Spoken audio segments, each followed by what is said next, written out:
Hello दोस्तों, रोशन academy में आपका स्वागत है। आज हम आप लोग के सामने कुछ नए अपडेट के साथ कुछ बताने वाले हैं। 7 फेज से संबंधित कुछ महत्वपूर्ण खबर जो आपको पेपर में आज देखने को मिले हैं। तो यहाँ पर आप देखेंगे गाइस की 44,193 सेकेंडरी और 89,734 +2 शिक्षकों की होगी नियुक्ति। अच्छी बात है, कीजिए। अब कब करेंगे से तो आप ही जानेंगे। नियुक्ति केवल इस तरह से पेपर में धड़ल्ले से लिख रहे हैं, लेकिन कब तक धरातल पर आएगा ये तो यही जानेंगे। चलिए आगे देखते हैं क्या है। डॉक्टर लक्ष्मीकांत सजल पटना, राज्य में 7वें चरण में 44,193 माध्यमिक एवं 89,734 उच्च माध्यमिक शिक्षकों की नियुक्ति होगी। शिक्षक नियुक्ति नियमावली को पूरी तरह से पारदर्शी बनाया जा रहा है। शिक्षा मंत्री का कहना है कि जो भी नियमावली है उसको पारदर्शी तरीक़ा से बनाया जा रहा है। अब कब तक पारदर्शी तरीके से आप बनाएंगे वो तो आप ही जानेंगे। बच्चे तो सब्र करके बैठे हुए हैं, धैर्य भी रखे हुए हैं और रोड पर मारे फिरे चल रहे हैं। पता नहीं कब ये अपने स्कूल में जाएंगे। चलिए आगे देखते हैं। आगे क्या है? आगे है केंद्र की देनदारी 5,936 करोड़ पर नहीं मिला पैसा। पटना, राज्य में शिक्षा के क्षेत्र में चल रही केंद्र प्रायोजित योजनाओं के लिए वर्तमान वित्तीय वर्ष 2022 से 23 में केंद्रांश मद में केंद्र से किसी प्रकार की राशि नहीं मिली है। शिक्षा मंत्री प्रो चंद्रशेखर ने बताया कि केंद्र प्रायोजित, चलिए ये तो केंद्र की बात है, इनका केंद्र से क्या मिला नहीं मिला तो आप लोग समझें, ये तो राजनीति की बात है। चलिए आगे देखते हैं। आगे क्या है जो चंद्रशेखर जी हैं वो क्या कह रहे हैं। शिक्षा मंत्री माननीय जो हैं प्रो चंद्रशेखर जी ने बुधवार को आज से बातचीत में कहा कि माध्यमिक एवं उच्च माध्यमिक शिक्षकों की नियुक्ति पहले होगी, उसके बाद 80,257 प्रारंभिक शिक्षकों की नियुक्ति होगी। माध्यमिक एवं उच्च माध्यमिक शिक्षकों की नियुक्ति इसलिए पहले होगी ताकि प्रारंभिक विद्यालय में शिक्षकों के पद खाली न रह जाए। यह देखा गया कि माध्यमिक एवं उच्च माध्यमिक शिक्षकों की, चलिए अगले पेज में हम चलते हैं, बहाली बाद में होने से प्रारंभिक विद्यालय के शिक्षक भी चयनित होकर चले जाते हैं। इससे प्रारंभिक विद्यालय में पद खाली रह जाते हैं। इसलिए माध्यमिक एवं उच्च माध्यमिक विद्यालय में शिक्षकों की बहाली का फैसला पहले लिया गया है। विधिक परामर्श के साथ विज्ञान में शिक्षकों की कमी दूर करने की दिशा में काम चल रहा है। शिक्षा मंत्री प्रो चंद्रशेखर ने बताया कि शिक्षक नियुक्ति नियमावली को पूरी तरह से पारदर्शी बनाया जा रहा है।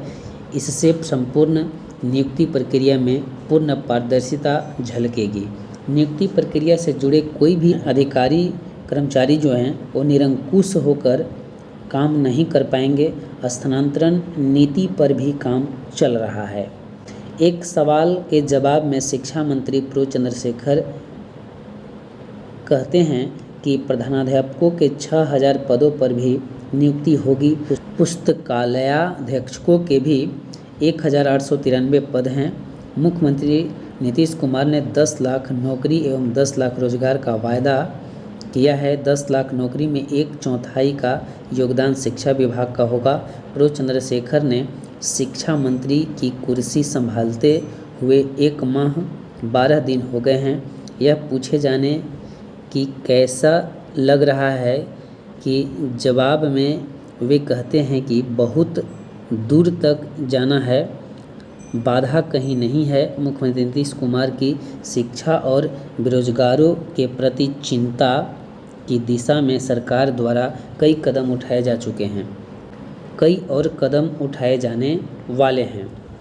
चलिए आगे देखते हैं। आगे क्या है? मुख्यमंत्री नीतीश कुमार ने पिछली बैठक में दृढ़ता के साथ दोहराया है कि शिक्षा और स्वास्थ्य के साथ कोई समझौता नहीं होगा। इसके लिए पैसे की कमी नहीं होने दी जाएगी। शिक्षा मंत्री प्रो चंद्रशेखर कहते हैं कि बिहार ज्ञान की भूमि रही है। प्राचीन नालंदा विश्वविद्यालय में 11 विषयों की समुन्नत पढ़ाई होती थी। बिहार ने ही दुनिया को प्रशासन का गूढ़ सिखाया। बिहार गणतंत्र की भूमि रही है, स्वाधीनता संग्राम के संघर्ष की भूमि रही है। 74 आंदोलन का शंखनाद भी इसी भूमि से हुआ था। तो ये सब थोड़ा राजनीतिक की बातें हैं। तो हमें शिक्षा मंत्री से भी यही आग्रह करते हैं कि ये सब बातें पॉलिटिकल दृष्टि से अच्छी लगती है, लेकिन जो शिक्षक अभ्यर्थी के ज़िंदगी से जो खिलवाड़ किया जा रहा है इस तरह से बातें कर कर के, तो इससे शिक्षक अभ्यर्थी के जीवन संवरने वाले नहीं हैं, उनके पेट इससे नहीं भरेंगे। जिस तरह से शिक्षा मंत्री की बयान आ रहे हैं 10 लाख रोजगार हम देंगे, 2 करोड़ देने वाले चौड़ी छाती वाले से पूछा जाए उनका 16 करोड़ क्यों नहीं दिए। तो भाई हम तो यही कहेंगे, मेरा अपना विचार है। अगर आप लोग का क्या विचार है वो कमेंट बॉक्स में ज़रूर लिखेंगे कि आपका क्या विचार है उसके बारे में। तो ये बहुत सारे बातें ऐसे ऐसे बोलते हैं, तो दूसरे पर छीटाकशी करने से अच्छा है कि क्योंकि आपका बिहार राज्य है और वो केंद्र की चला रहे हैं, तो अपना बिहार में पहले देखना है वो देंगे कि क्या करेंगे। अगर वो नहीं देंगे तो क्या आप भी नहीं देंगे? अगर वो नहीं देते हैं तो क्या आप भी नौकरी नहीं देंगे? आप भी रोज़गार नहीं देंगे? अगर इसी तरह से दोनों तरफ से आरोप पर आरोप लगाया जाए कि वो ए नहीं दिया तो वो ए नहीं दिया, इसके बीच में जो शिक्षक अभ्यर्थी पीस रहे हैं, जो नौजवान रोड पर भटक रहे हैं, उनका क्या दशा होगा? कभी इनके बारे में आप लोग सोचते हैं? थोड़ा सर जी इनके बारे में भी सोचा कीजिए। आप राजनीति कीजिए ना, उसके लिए कोई आपको नहीं रोक रहा है, कोई कुछ नहीं कर रहा है। एक दूसरे को गलत ठहराने में आप लोग लगे हुए हैं और इस बीच में शिक्षक अभ्यर्थी पीस रहे हैं। तो ऐसा नहीं होना चाहिए।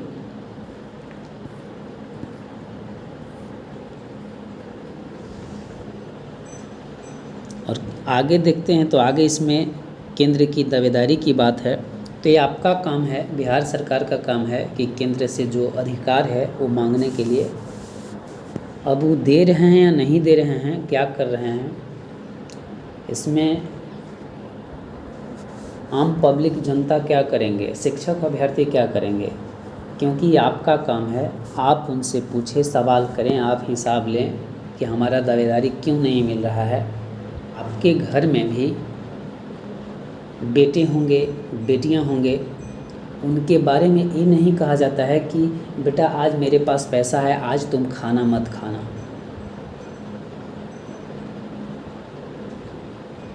उनको भी भोजन देते होंगे, तो कोई भोजन के बिना नहीं रह सकता।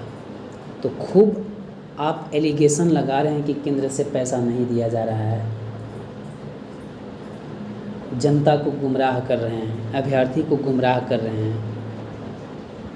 तो ये सब बातें कीजिए, पॉलिटिकल दृष्टि से कीजिए, लेकिन अभ्यर्थी को क्यों इसमें पीस रहे हैं? ये नहीं होना चाहिए ऐसा।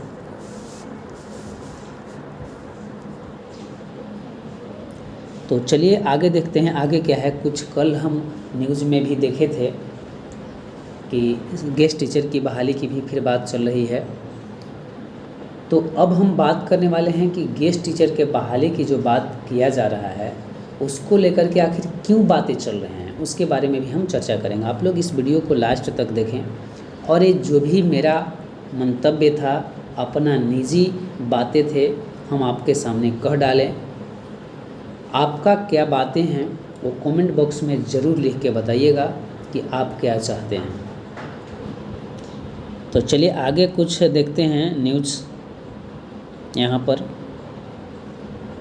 29/9/2022 दैनिक भास्कर पटना संस्करण का है। यहाँ पर देखेंगे शिक्षा मंत्री जी क्या कह रहे हैं उसके बारे में हम लोग देखते हैं। शिक्षा मंत्री बोले भर्ती प्रक्रिया में बदलाव, दिसंबर अंत या जनवरी तक आ सकती है वैकेंसी। अब तो ये आप ही का देना है, कब देंगे क्या करेंगे।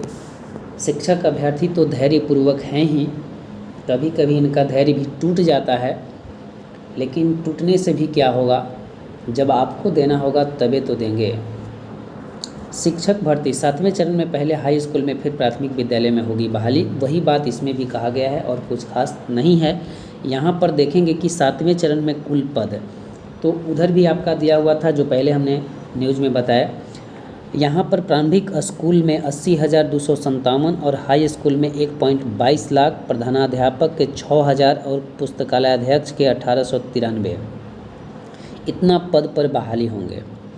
अब यहाँ पर देखेंगे पहले हाई स्कूल में बहाली होने पर रिक्त नहीं रहेंगे, ये अच्छी बात है, ये सराहनीय कदम है। आप ये बात तो अच्छी बोल रहे हैं, ऐसा होना चाहिए, लेकिन कब होगा, कितने दिनों के बाद होगा? पेपर में पेपरबाजी खूब हो रहा है और विभागीय लेटर कभी जारी नहीं हो रहा है और पेपर में धनाधन खूब फेंके जा रहे हैं, अब पता नहीं। और पेपर में फेंके जाने का मतलब है कि कहीं से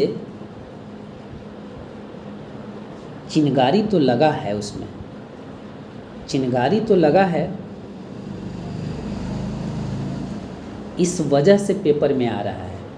और बच्चे जब सचिवालय जा रहे हैं, जितने भी शिक्षक अभ्यर्थी हैं सब सचिवालय जा रहे हैं, तो सचिवालय जा रहे हैं तो उनको वहाँ से खबर मिल रहा है कि ऐसा कोई बात नहीं है कि हमने बीच में बीटेट या एस्टेट कराने वाले हैं, ऐसा कुछ नहीं है।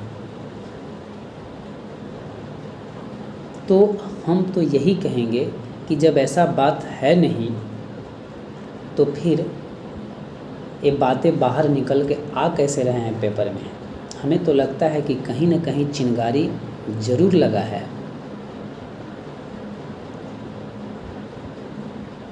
इस वजह से ऐसे देखने को मिल रहे हैं। तो ये मेरा मंतव्य था, मेरा मानना है। आपका क्या मानना है आप कमेंट में ज़रूर लिखें। तो आज का इतना ही था और कुछ हम जो गेस्ट टीचर की बहाली की बात कही गई थी कल, उसके बारे में देख लेते हैं। आप यहाँ पर देख सकते हैं कल का न्यूज़ में दिया गया था कि 8,000 अतिथि शिक्षकों की होगी नियुक्ति। वर्ष 2022 से 23 के शैक्षिक सत्र में शिक्षकों की कमी को पूरा करने की कवायद। अब बताइए +2 स्कूल के लिए यहाँ पर आप देखेंगे कि ये न्यूज़ क्यों आ रहा है। देखिए, आप लोग के कई भाग में डिवाइड होने के कारण, कई भागों में बंट जाने के कारण, एकजुटता न होने के कारण ऐसा स्थिति पैदा हो रहा है। इसलिए सभी शिक्षक अभ्यर्थियों से हम यही कहेंगे कि एक प्लेटफॉर्म पर आकर के एकजुटता का परिचय दीजिए और बहाली को जल्द से जल्द खुलवाने की चेष्टा कीजिए, तब जाकर के पूरी तरह से आपका बहाली पूर्ण होगा, नोटिफिकेशन जल्द आएगा। अदरवाइज़ आपको ऐसे नोटिफिकेशन आने वाला नहीं है। इसी बीच का रास्ता ये सरकार निकालने वाली है गेस्ट टीचर का। आप लोग लड़ते रहें। ऐसे भी होता है कि जो 2-4 आदमी घर में होते हैं वो दो लड़ते हैं तो तीसरा ईद का फ़ायदा होता है। तो उसी तरह से है, एक तीसरा रूप में फ़ायदा उठा रहे हैं कि आप लोग लड़ते रहें। हम इधर अतिथि शिक्षक की बहाली करके जो भी शिक्षक की कमी है वो हम दूर करेंगे और शिक्षा में जो बाधा उत्पन्न हो रहा है उसको हम पूरा करने की कोशिश करेंगे अतिथि शिक्षक के माध्यम से। तो जब आपने एस्टेट करा लिए हैं, आपके पास बीटेट के अभ्यर्थी ऑलरेडी बचे हुए मौजूद हैं, सीटेट पास करके बैठे हुए हैं, उनको क्यों नहीं कर रहे हैं? तो यही रीज़न है। आप लोग एकजुटता का परिचय दें और नोटिफिकेशन जल्द से जल्द जारी देखने को मिलेंगे। तो आज का इतना ही, फिर हम अगले वीडियो में मिलेंगे। यह वीडियो कैसा लगा ये मेरा मानना था, मेरा मंतव्य था। आप लोग क्या कहना चाहते हैं और कमेंट बॉक्स में लिख करके ज़रूर बताएं। तो चलिए आज का इतना ही, फिर हम अगले वीडियो में मिलेंगे। जय हिंद, जय भारत।